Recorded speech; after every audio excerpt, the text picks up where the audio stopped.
The member is now disparaging the chair and his. Not at all. I just said I have respect for him. Yeah. Let the Hansard show I have respect for him. Let the Hansard show that you said I have respect for you, and you don't fulfill the functions of the chair properly. You take orders from somewhere else. That is not respect. Not a point of.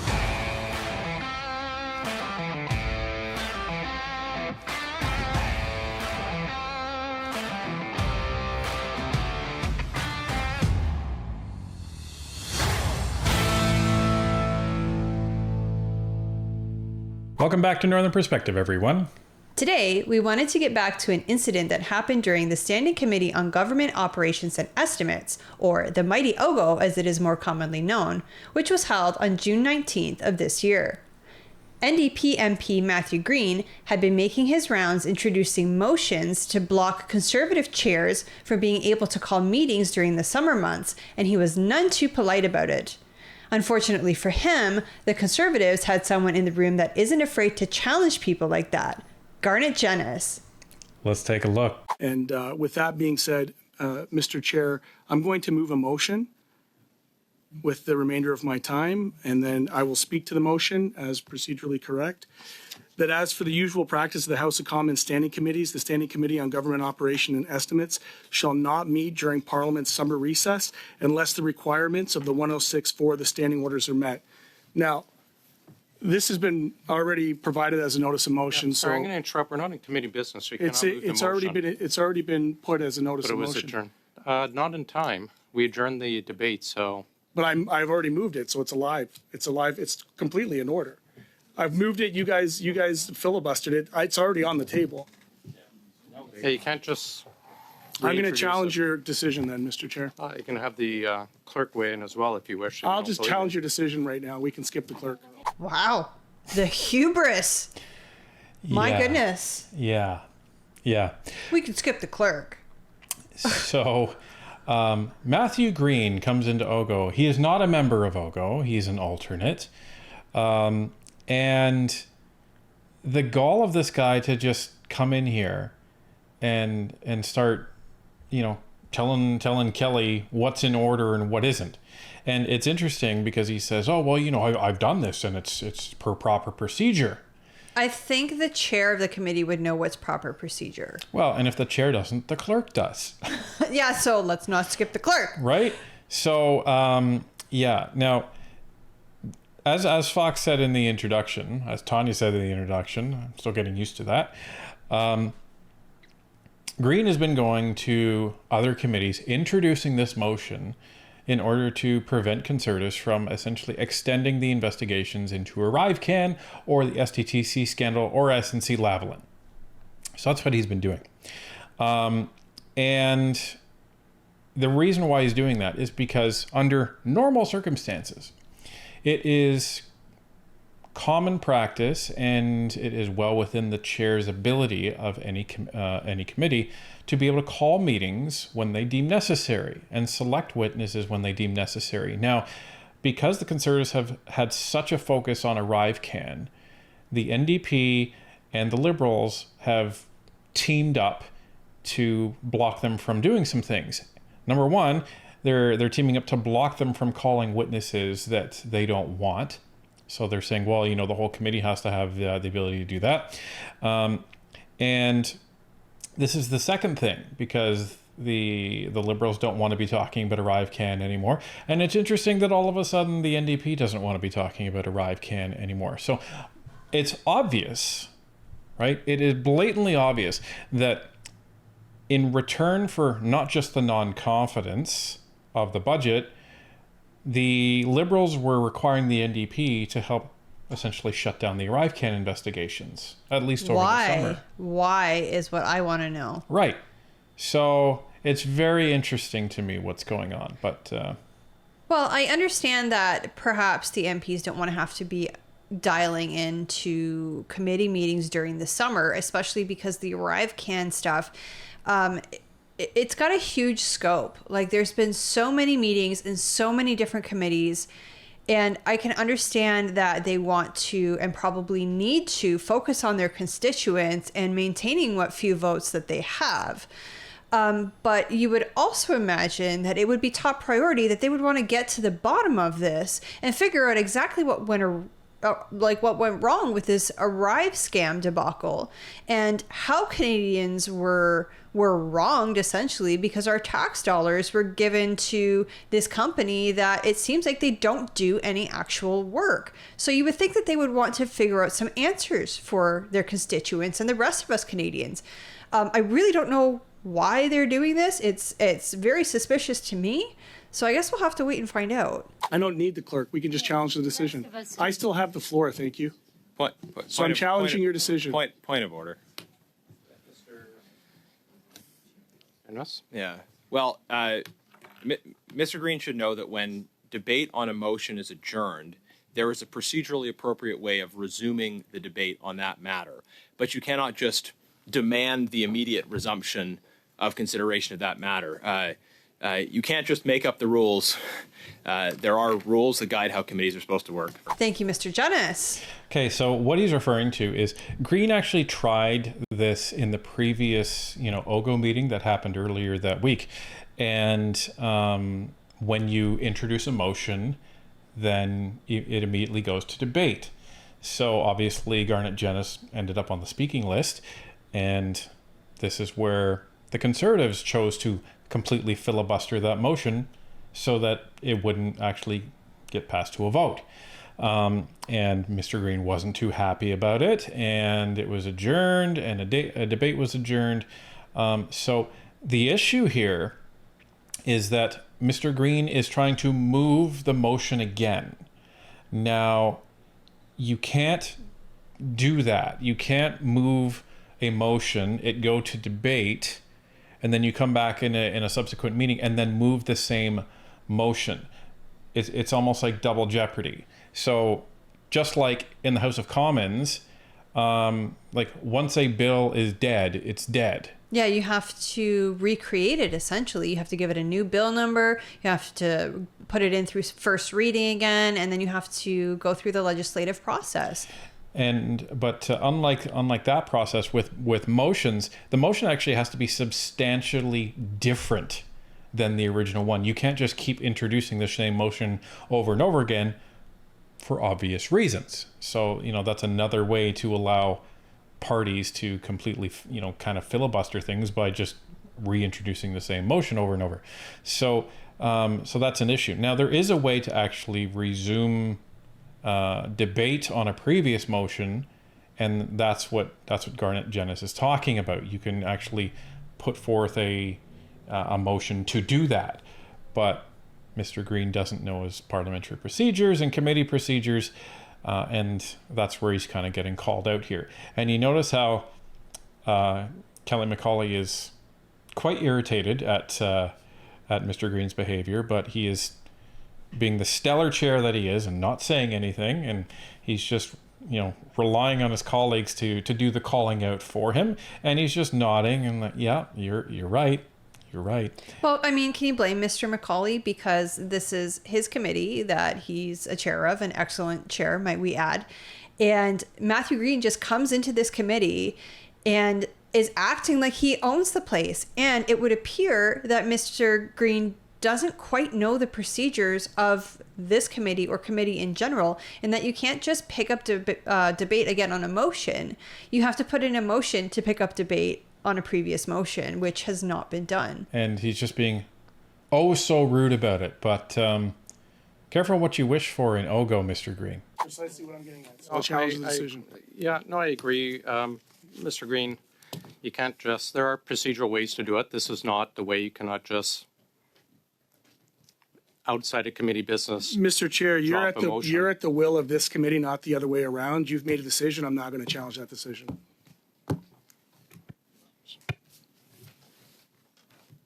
Call the vote. Please do not give directions to the clerk, Mr. Green. I appreciate this is. And keep your comments to yourself till you have the floor, and you do not have the floor. And please do not be giving directions to our clerk. Thank you. That was very disrespectful. It is, and it's not just disrespectful to the clerk or the chair or the committee members. It's disrespectful to Canadians as well that he's behaving in this manner, that Green thinks he can behave in this manner in committee. Yeah, it just shows up. Hey, call the vote. It's like, dude, who do you think you are? Okay, so the question is whether or not to maintain the chair's ruling. Mr. Pawlowski? No. Mr. Baines? No. Mr. Johari? No. Mr. Kuzmirchuk? No. Mr. Souza? No. Ms. Block? We want to maintain his decision in favor. Yay. Yay. Ms. Block? You have to say into the microphone, yay. I'm third. Yay. I'm subbed out. Mr. Janice?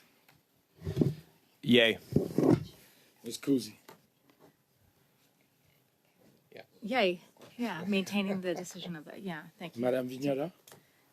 No. And Mr. Green? No. And now I'll speak to the motion. Thank you. Mr. Chair, The result of the vote yet? I think you can count. 3, 3. Nays compte. 7, 7. Okay, so I have a point of order, Chair. You had just articulated the rules. Mr. Green challenged the chair on an obviously correct ruling. I guess I'm struggling to understand what the new reality is now that we've stepped outside of the Green Book and the standing orders. We're resuming debate on what, and are we into debate, or are we like I don't know where we are given that we haven't followed the rules. Yeah, this is where things get concerning. Yeah, that the NDP can just come into a committee that this guy's not a regular part of and completely change the rules, and not just the rules of that committee, but the standing rules of all committees. Yeah, so imagine this, right?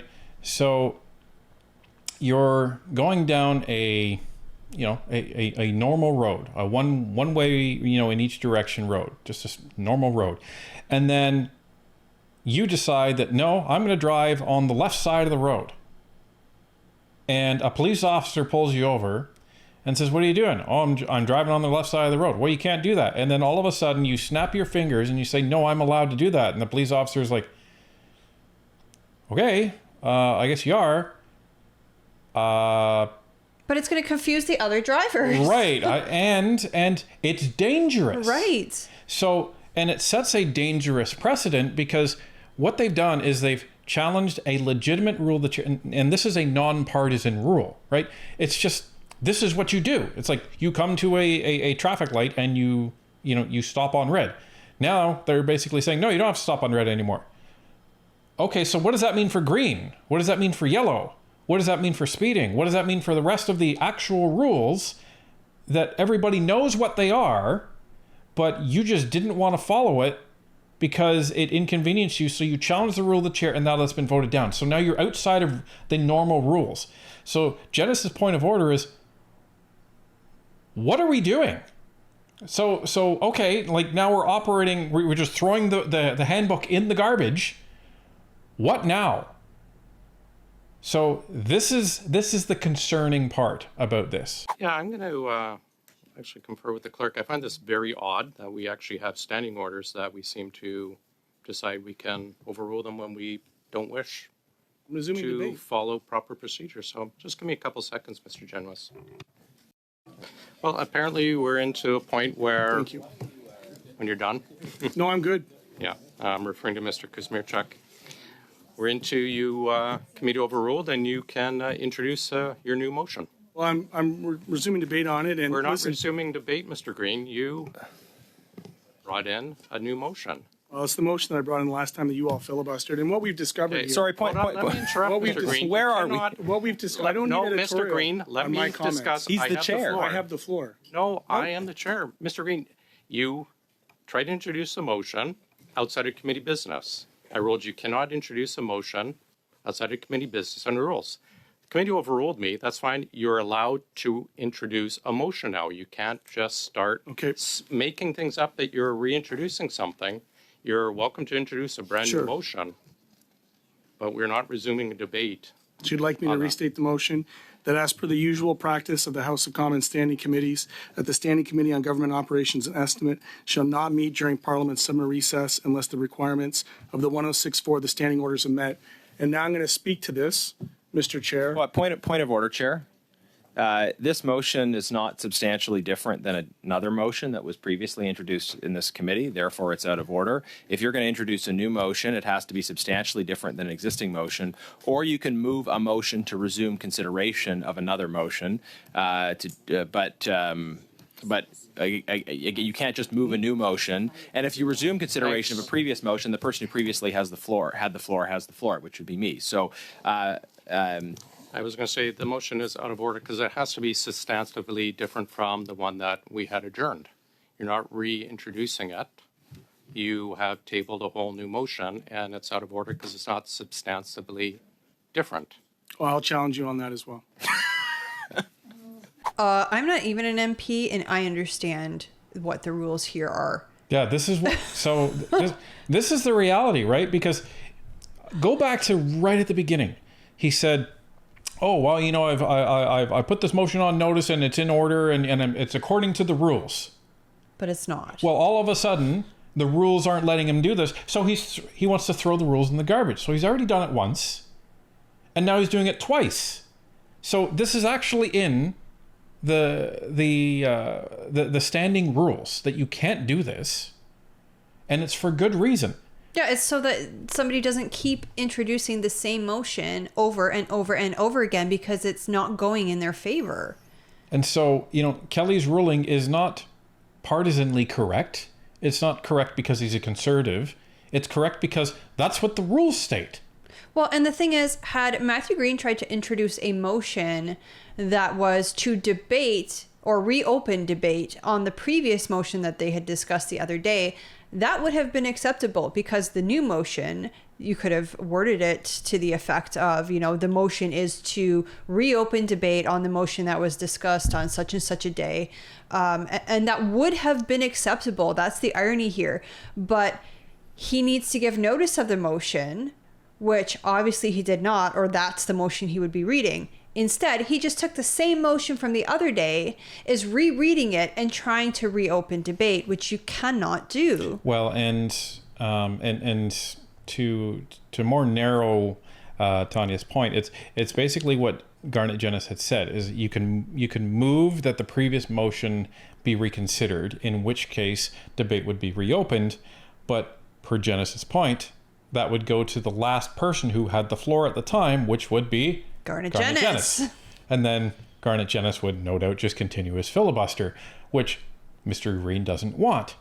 So we have this chess battle going on, but the problem is Green is stepping off the chessboard and making up new rules as he goes along, and the Liberals are supporting him and allowing him to do it. This is the thing that's concerning to me and should be concerning to other Canadians as well. It seems like the NDP and by extension the Liberals are content to just make up their own rules and change things to get the outcome that they want. How is that fair to Canadians? Well, and that's the thing. It's not. And you see it with SNC-Lavalin, you see it with Aga Khan, and you see it with the public inquiry and everything else in between. And like, somebody should let the NDP know you should have started distancing yourself from Justin Trudeau back in January. You are like literally giving him a bear hug right now. And I hope you guys know you're done. Your party is done. Well, just like the Liberals are done. I think the results of the Toronto St. Paul's by-election show that not only are the Liberals done, but the NDP are as well. Yeah, they only got 10%. Like 10%. Yeah, 10% of the popular vote, which that's not good. I think they were projected to get about 15 and they got 10. Well, and it was the same thing in the Durham riding. They went down there as well. So, foreshadowing perhaps for the general election. Anyway, let's continue. You're entering very setting difficult precedents, but go ahead. Sir? Mr. Pulaski, the question is whether or not to maintain the chair's ruling. No. Mr. Baines? No. Mr. Johari? No. Mr. Kuzmierczak? Nope. Mr. Souza? No. Exactly what Ms. you Block? want that follows the rules. Yes. And you guys just So didn't Janice? figure out what that was. Yay to sustain the chair. Ms. Kuzi? Yes. Madame Vignola? No. Mr. Green? No. So yeas pour 3, and nays contre 7. Go ahead. I'll try another time. Thanks, Kelly. Well, you could follow just the proper procedure and have a dilatory motion to resume, and we could Socialists avoid all don't believe this, in but rules. If you want to pursue this path, go ahead. So there you go. That's the second time in a row chair was challenged on a legitimate, proper ruling. A procedure. It's like it's written in the Green Book. Right.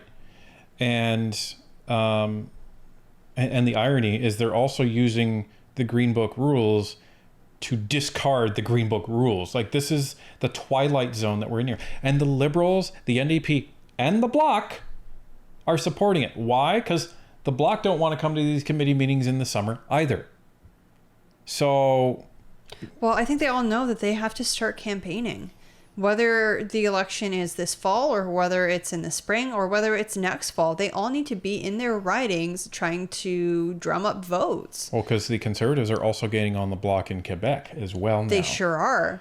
So the Conservatives are a threat everywhere. They're the only ones who probably aren't concerned about their numbers. No, because guaranteed all of their constituents back in their ridings are saying, go get a Rivecat. Like, they're completely comfortable. So, but this is dangerous. And it's dangerous because it's, as Kelly said, it's setting a precedent that you can throw out standing rules whenever they don't suit you. That's dangerous. It shows Canadians that rules don't matter, and that's wrong. And what kind of governments throw out the rules when it doesn't suit them? Authoritarian governments. And ironically, that's what Justin Trudeau and all of his Liberals are trying to accuse the Conservatives of doing. Taking into consideration the House of Commons administration will block times during the summer for technical blackouts when committees will be unable to meet, and that summer is a time when members spend time in their constituencies. I do have a point of order. Meeting though. with their Could the constituents, new or the old attending motion be committee distributed events. in both official languages? Or And at the least members one? of this committee Actually, and both. subcommittees agree not to meet during the summer recess, I have a except point for of order. meetings under Standing Order 106. Yeah. So my point of order is, could the new or the old, or whatever we're debating in this bizarro ruleless framework, could it be distributed so we can at least look at it? Do you have it in English and French to distribute? Would you send it to the clerk to distribute? And I'm on the list, I assume. I have Mr. Genwis, then Mrs. Vignola. Did you wish to start, or do you wish to wait a few minutes to the... I'd like it distributed, but I'm ready to, Okay, to start. go ahead, Mr. Genwis. If I put the motion, I still have the floor. I haven't given the floor up. Yeah, just on that point, Chair, because it's the same motion, I believe It's not the same motion. It's I believe different. I should have the floor because I had the floor and we were debating this motion last. If you're You called a resuming point of order. Treating it as motion, a You same... can't gain the floor by a point of order. you're right. I can't gain the floor by a point of Yeah, order. But when you Mr. remove Dennis consideration on a and previous Mr. previous Green, matter, then the member who I had the believe floor has the floor. that it is we'll consider a whole new motion because they overruled. But it appeared you had given up the floor when I had asked a question, but No, you wish to I did speak? not. Well, Yeah, I just wanted to put into light, what's transpired here, which is, the spirit of committees is that the committees direct their own course of action. And despite what I would consider to be the authoritarian instincts of the conservative leader, The conservative leader Yeah. is authoritarian. Yeah. Okay. I just threw all the committee rules in the garbage because I'm having a temper tantrum because I'm not getting what I want. But it's the Conservatives that are the authoritarian ones here. Yeah, I was going to say, okay, guy who just shows up in committee, bends the rules, and does whatever he wants. Yeah, like, This is just, I don't have words for this. you know what? He's a clown in training because he's learning from the best, Jagmeet Singh. what we have is a situation where committees are going beyond what are the usual practices of having planning meetings, subcommittees, where all parties, all opposition parties, can determine the course and direction of a committee. That's why they're the chairs of those committees. That's why certain committees are always by the opposition party. Like they're always chaired by an opposition party. And then certain committees are always chaired by the governing party. And the NDP is choosing to be an opposition party when convenient, because all the rest of the time they're with this government. Yeah, it's not Canadians' fault that the NDP decided to do this deal with the devil with Trudeau and didn't actually get anything out of it, such as being in cabinet or having a more prominent role in committee. Yeah, like they actually should have angled for a coalition government, but they didn't do that. No, they got shortchanged, and this is the result.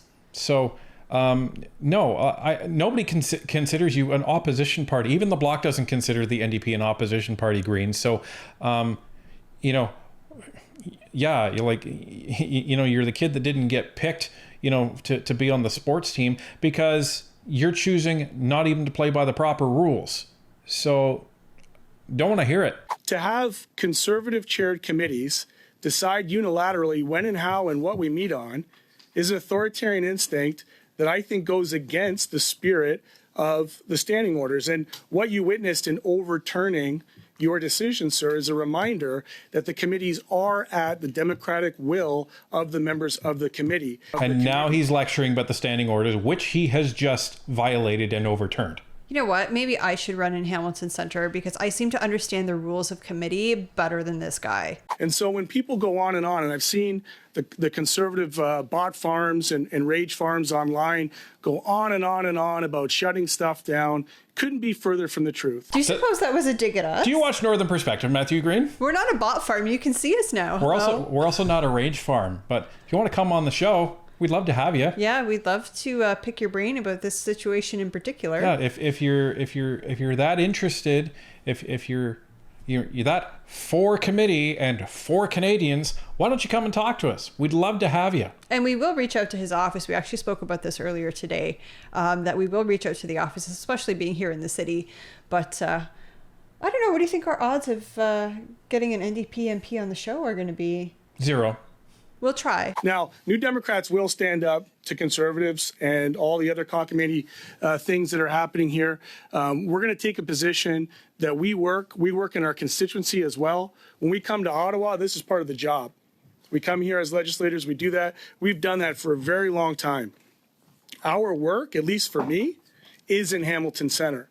So when you have people go on a filibuster talking about how they're going on vacation in the summer and in the winter and in March break and they're always on vacation, that's crazy. Because for me, when I go back to my constituency, it's harder work. Now, maybe it's the case that the leader of the Conservative Party doesn't care to hear from Canadians in constituencies.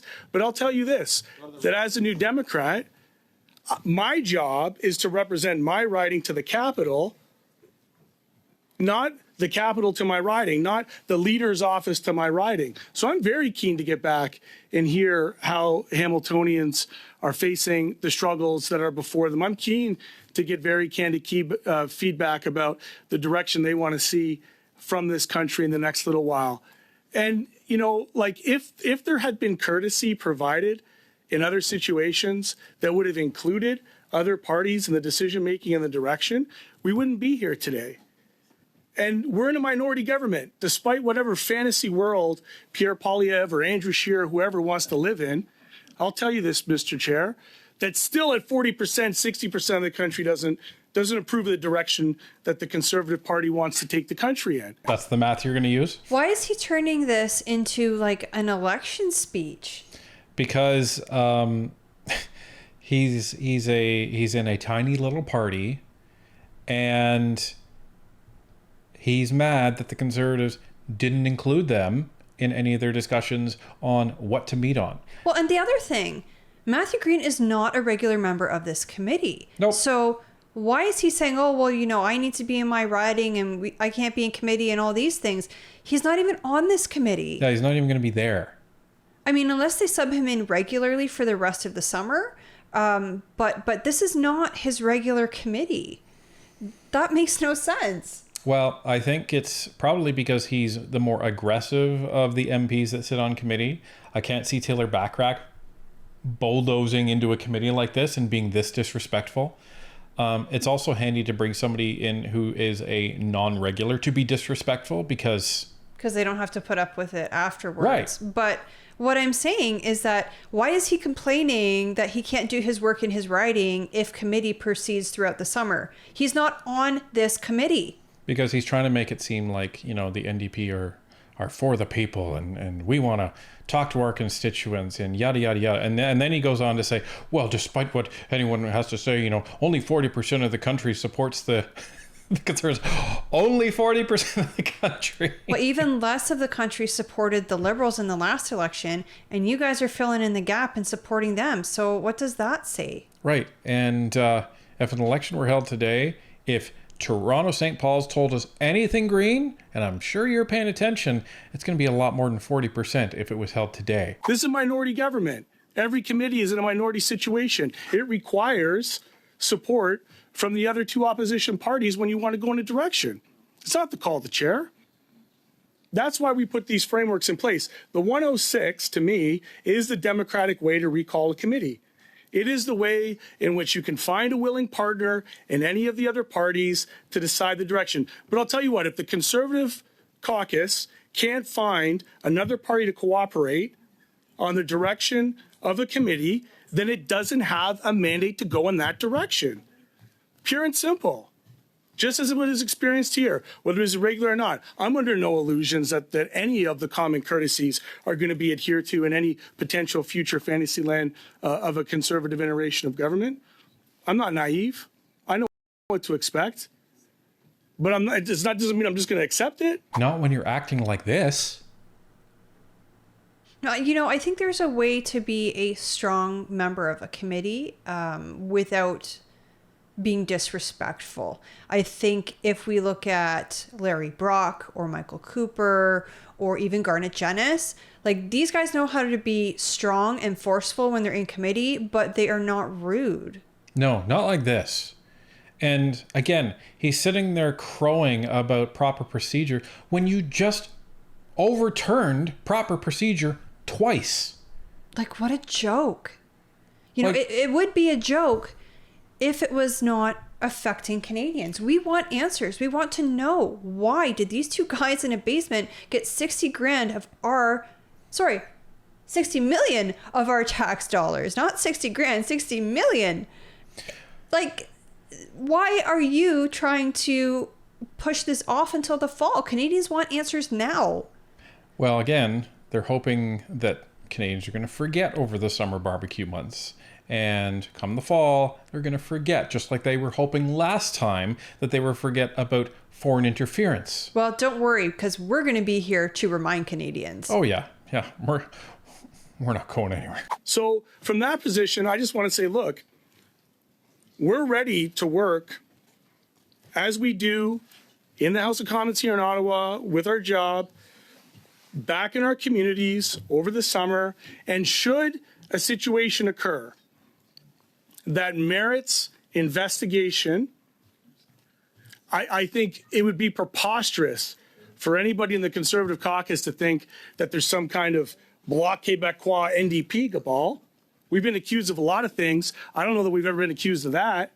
So if you can't find a willing partner in either of the other opposition parties, then you're on your own.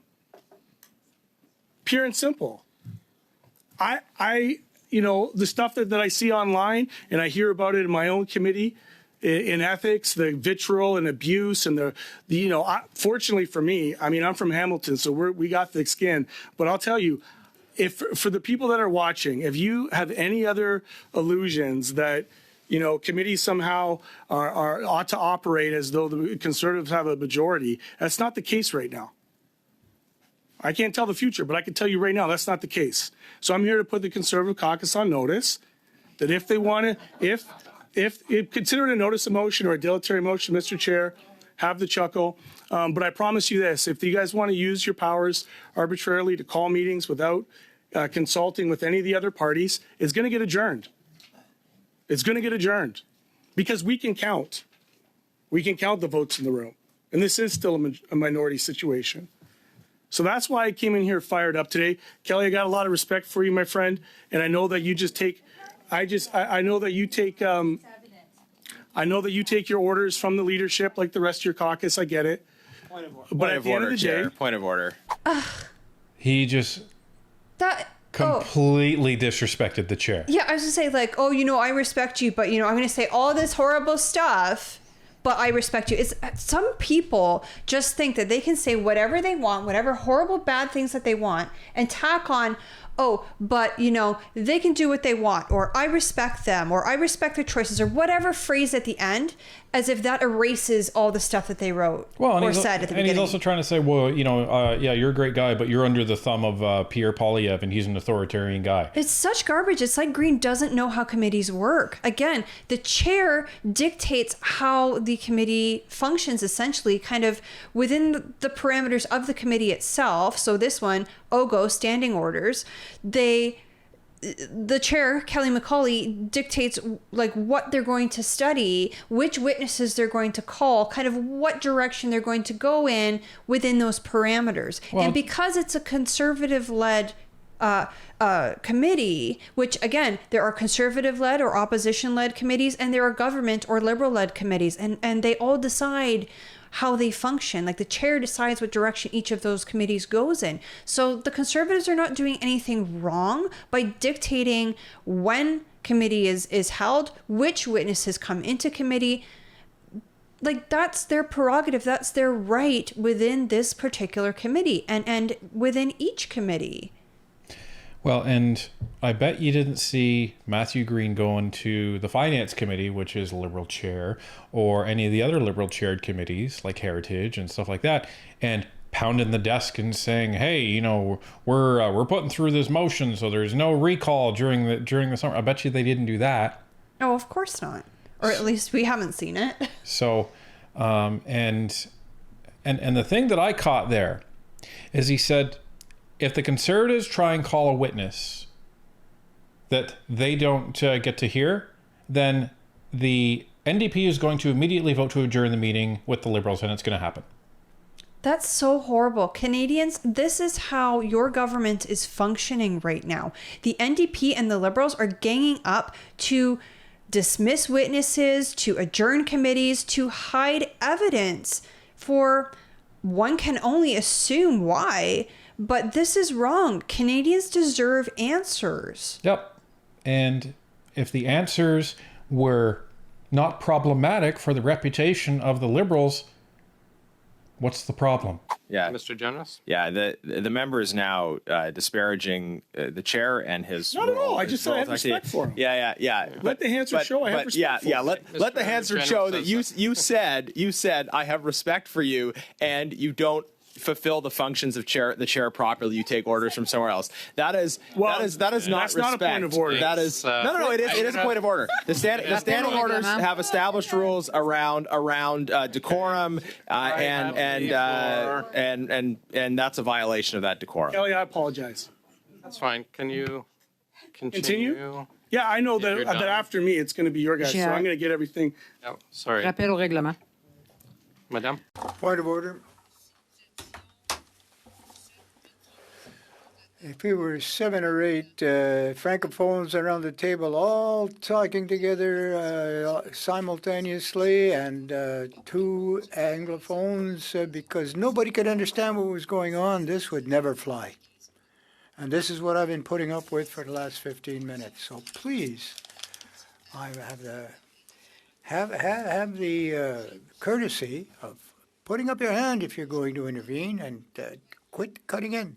It'll be a lot easier for you, and it'll be a lot easier for us, and for anybody who may be listening, or who are witnesses or audience here in the room. Thank you. Vignola is absolutely right. The MPs know that they're not supposed to be speaking over each other like that, because one of the things that makes our parliament work is our interpreters, and they can't be interpreting 2 or 3 voices at the same time. So if you only speak one language or the other, not both, it's going to be very difficult to understand what's going on. Well, and again, the male version of Khalid here keeps interrupting everybody else, but no doubt, gets angry when people interrupt him. Like, He even kept speaking when Janice had called a point of order. You're supposed to stop speaking immediately when someone calls a point of order. He didn't care. He just kept going, and that's going to be hard for the interpreters to translate. And then when Janice was speaking to his point of order just now, Green kept interrupting him again, and then Janice wasn't having it because he's like, "No, I have the floor." That's right. When you call a point of order, everything's supposed to stop and you get the floor. Right. And for those that may be new, a point of order, what that is that's a mechanism in committee. You can't call it in the House. I guess you can technically call it in the House. But it's more commonly used in committee. A point of order is when an MP wants to raise an issue that another MP is not following proper procedure. So they're basically deviating from proper procedure or violating proper procedure. And what they're supposed to do is that they say point of order, and then they articulate what happened and then how it violated proper procedure. And that helps the chair run committee smoothly. And then the chair, will sometimes make a ruling on that or not. The most common point of order you'll hear from Liberals is, well, that's not relevant to what we're talking about here. And that is not a point of order. Relevance, is not a point of order. But you're supposed to stop. Committee's supposed to literally stop everything that they're doing so the point of order can be taken care of. Apologies. Mr. Chair, I do have a question while I have the floor about our resources. How long do we have resources for? 6:30. Till 6:30? Okay. I'm going to say at this moment, I'm going to move to suspend this meeting. Thank you. So what I believe just happened here was that Matthew Green was probably planning on filibustering until the end of committee so that he would have the final say and that nobody else could say anything after him. And they have resources until 6:30. So I don't know what time this actually went down, but I'm assuming that 6:30 was too far away. So instead of filibustering the whole time, he's requesting to suspend the committee. Yeah, and I don't believe you can actually move to suspend, but we'll see. Why? It's not a motion. Mr. Janice, you have the floor. Thank you, Chair. Chair, I did want to start by making a comment with respect to the rules of committees and how committees abide by the rules. And Mr. Green and I actually first met at a debate hosted by the Catholic Archdiocese of Toronto. Just coming back quickly. So I was correct. You actually can't move to suspend a meeting. You can move to adjourn. If he said move to adjourn, well, that would be a problem because then his motion would be adjourned again. Right. So what Green, I believe, was planning on doing was suspending the committee so that his motion could be voted on at the next committee. But we know that's not possible. So I think he'll appreciate if he did sufficient prep for that debate. Reading this section from the great play "A Man for All Seasons" about St. Thomas More, in which William Roper, Thomas More's rather eccentric son-in-law, says to the future saint, "So now you give the devil the benefit of law," to which Thomas More replies, "Yes, what would you do? Cut a great road through the law to get after the devil?" To which Roper replies, "Yes, I'd cut down every law in England to do that." To which More famously replies, "Oh, and when the last law was down and the devil turned around on you, where would you hide, Roper, the laws all being flat? This country is planted thick with laws from coast to coast, man's laws, not God's, and if you cut them down and you're just the man to do it, do you really think you could stand upright in the winds that would blow?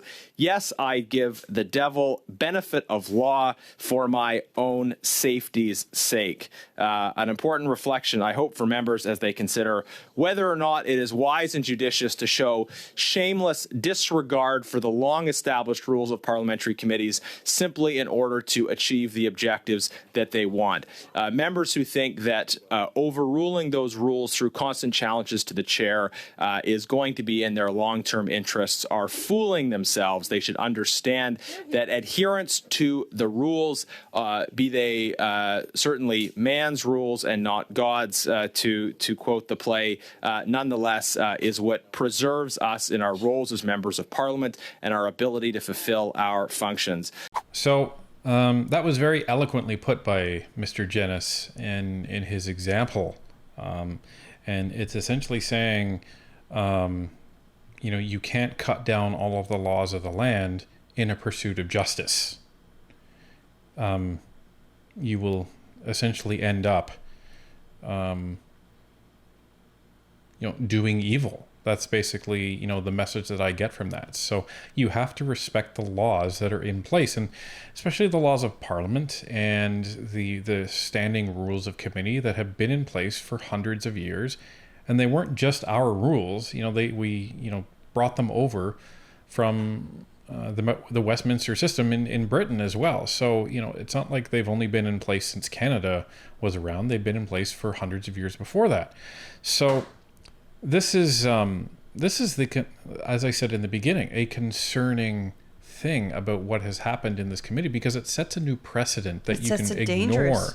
Yeah. A dangerous precedent that you can ignore whatever rules suit you at the time. So, anyway, it's a good point, and I'm glad Jennis made it. Mr. Chair, where are we right now? We have Minister Anand, who I don't always agree with, but I certainly appreciate being able to ask questions to, a very busy minister, as all ministers are, who has come before this committee to answer questions for merely 1 hour. And I would have hoped we would have had the opportunity to ask questions about the work she is doing as Minister of the Treasury Board. And instead of allowing those questions to proceed, we have a member of the NDP who is on a crusade to get parliamentary committees to work as little as possible. If anyone wants to know what are the animating causes that Mr. Green is excited about. Sorry, Mr. Janus, let me interrupt for a second, I'll sit back. Mr. Kuzmierczak? If I can just ask him to lower his voice and volume and step away from the microphone. We want to look after our interpreters and translators. Yeah, Thank I you. appreciate Mr. Kuzmierczak, but we said before, if there is an issue, whether it's too close, too loud, microphone or earpiece too close, the translators will let the clerk know, and then we will interrupt. We just don't want to repeat, Mr. Chair, of what happened in the House, so we're very That sensitive was to a that. completely different situation, but I appreciate that, Mr. Kuzmierczak.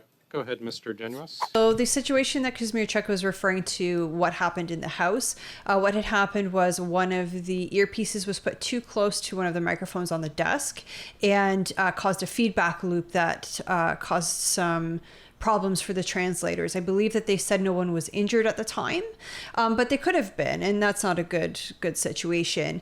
It was interesting, just as a little aside, when we were in Ottawa and got to go into the House, all of the desks where the MPs sit have these little circles, these white circles on them, and that's where they're supposed to put their earpiece so that when it is not in use, it's not too close to the microphone and doesn't cause that feedback loop. Well, and one of the issues that they have sometimes is the MPs, get fidgety, and they'll take the earpiece and they'll swing it around. Yeah, that was actually something interesting that we saw during question period, was several of the MPs were kind of playing with your earpieces and like taking it by the cord and just kind of swinging it and playing with it. And you're not supposed to be doing that. No, and because, one of the things that can happen is if you actually hit your microphone, then that can cause like a big impact in the translator's ear. And that's what they use as their tools, right? So you could actually cause permanent injury to a translator like that. Now, nothing, they swapped the translator out, no harm was done, but they were just following procedure. When a close call was had occurred, then they swap out the translator, and that way they can kind of recover and then move on with their day. So that's what that was about. Thank you, Chair. And if there were any problems with the sound, I'm happy to start from the top. Is there any? Okay? I have assurance from my francophone colleague here that it's not necessary for me to start from the top. So I'll continue. If the people of Hamilton would like to know, what are the animating causes for Mr. Green? What are the things that he gets up in the morning thinking about when he decides which issues to prioritize? I know some members come to Parliament and they think they want to focus on economic issues. Some members come to Parliament and they want to focus on social programs. Some members come to Parliament wanting to focus on foreign policy issues. Mr. Green comes to Parliament and he thinks, how can I create a situation in which members of parliament have to work less. He is going from committee to committee. This isn't even his regular committee. He's not a regular member of OGO. He is going from committee to committee, moving motions designed to reduce the workload of members of parliament. This is his mission. This is what has brought him here, Mr. Speaker. He has come to parliament in order to reduce the workload of members of parliament. He is putting forward motions at committee saying that whatever happens, whatever the circumstances, chairs cannot I'm going to convene interrupt meetings. for a sec. I'm hearing lots of chatter back and forth. Can we please, Mr. Genovese has the floor. Let's just leave that with him, please. Thank you. Thank you, Chair. That smirk from Kelly is just great. But I love how cheeky Janice is. Oh yeah. He's not wrong either. But the way he delivers like this speech, if you want to call it that, it's just, he's right and it's funny and it's true and it's just amazing. And as they say, it's funny because it's true. That's right. His motions are proposing that whatever happens this summer, whatever the circumstances, that committees cannot be brought back to do their jobs over the summer. I can tell you, I think that Canadians would expect something very different. Canadians would like to see members of parliament working hard through the summer.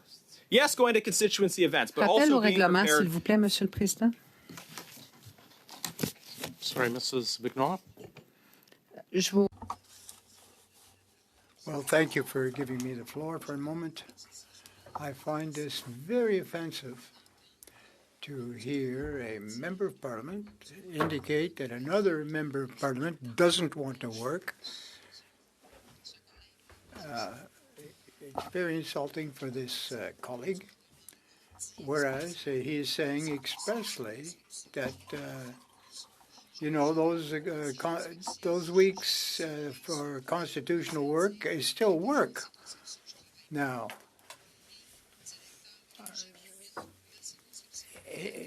my conscription, my writings people, they know I'm working. This doesn't matter. I will not accept that anybody will say I don't work in the summer.